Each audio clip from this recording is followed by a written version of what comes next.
अपने ही मंत्री से भिड़ गई मैथिली ठाकुर। नहीं देखा कि उनकी ही है सरकार, कहा जो गलत है उसका विरोध करूंगी, बिहार के लोगों ने चुना है। मोदी की लाडली ने विधानसभा में खोले सरकार के ही धागे, अपने ही मंत्री के जवाब से हुई असंतुष्ट, कहा ऐसे नहीं चलेगा, जानिए फिर क्या हुआ। हर कोई तब हैरान रह गया जब मैथिली ठाकुर ने अपनी ही सरकार के मंत्री पर सवाल खड़े कर दिए। होता यह है कि लोग अपने मंत्री का बचाव करते हैं, लेकिन बीजेपी की तरफ से मैथिली ठाकुर ने ऐसा बिल्कुल भी नहीं किया। उन्होंने जो गलत लगा उसका विरोध करना शुरू कर दिया और कहा कि ये गलत है, और अपने ही मंत्री से ऐसा सवाल पूछा कि वो भी हैरान रह गए। साफ शब्दों में मैथिली ने कहा कि मैं स्वास्थ्य मंत्री के जवाब से बिल्कुल संतुष्ट नहीं हूँ। क्या था पूरा मामला, क्यों संतुष्ट नहीं हुई, चलिए इस रिपोर्ट में सब कुछ आपको बताते हैं। दरअसल बिहार विधानसभा के बजट सेशन में सत्ता पक्ष की ही एक आवाज सरकार के लिए सवाल बन गई।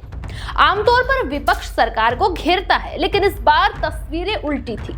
नीतीश सरकार के सामने असहज हालात तब बने जब बीजेपी के विधायक ही अपनी सरकार और अफसरशाही पर खुलकर बोल पड़े।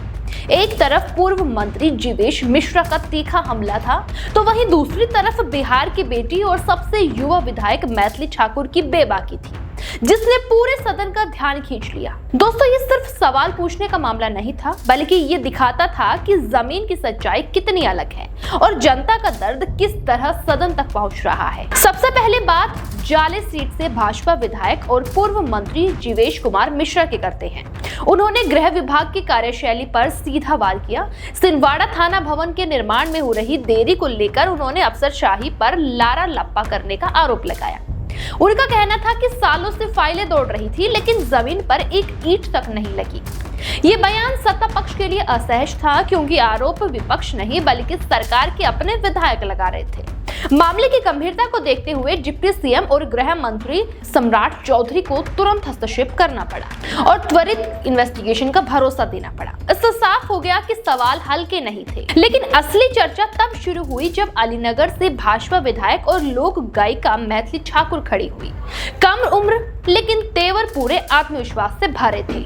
उन्होंने अपने क्षेत्र के हॉस्पिटल की बदहाली का मुद्दा उठाया। स्वास्थ्य मंत्री मंगल पांडे की तरफ से लिखित जवाब आया कि हॉस्पिटल का भवन जर्जर नहीं है, सिर्फ मरम्मत की जरूरत है। मैथिली ने बिना झिझक उस जवाब को खारिज कर दिया। उन्होंने साफ कहा कि वो इस जवाब से संतुष्ट नहीं है और अगर जरूरत पड़ी तो दोबारा जांच कराई जाए। दोस्तों, उन्होंने याद दिलाया कि 7 पंचायतों की करीब 50,000 आबादी इसी हॉस्पिटल पर निर्भर है। सदन में ये पल सत्ता पक्ष के लिए चौंकाने वाला था, क्योंकि आमतौर पर विधायक मंत्री के जवाब पर हामी भरते हैं, लेकिन यहाँ एकदम उल्टा हुआ। मैथिली ठाकुर यही नहीं रुकी। उन्होंने हॉस्पिटल में डॉक्टरों की भारी कमी का मुद्दा भी उठाया। उन्होंने कहा कि जिस हॉस्पिटल में पहले 2 MBBS डॉक्टर हुआ करते थे, अब वहाँ सिर्फ एक आयुष डॉक्टर के भरोसे इलाज चल रहा है।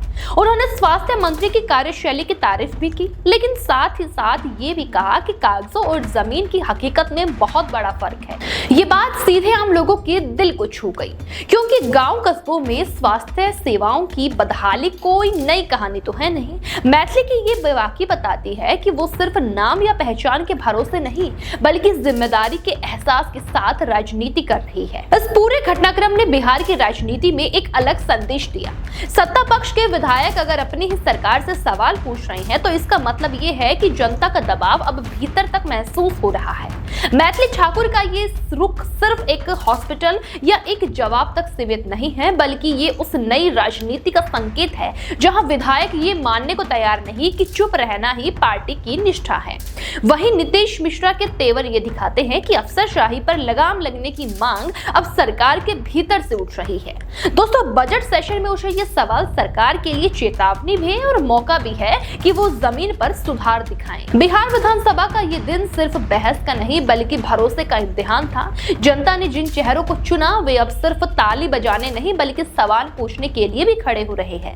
दोस्तों, मैथिली ठाकुर की दिलेरी और जीवेश मिश्रा की तलखी ये बताती है कि अगर काम नहीं होगा तो आवाज सत्ता के भीतर से उठेगी। अब आने वाले दिनों में देखना होगा कि सरकार इन सवालों को सिर्फ आश्वासन तक सीमित रखती है या सच में जमीन पर बदलाव दिखाती है। फिलहाल इतना तो तय है कि बिहार की राजनीति में ये दृश्य लंबे समय तक याद रखा जाएगा।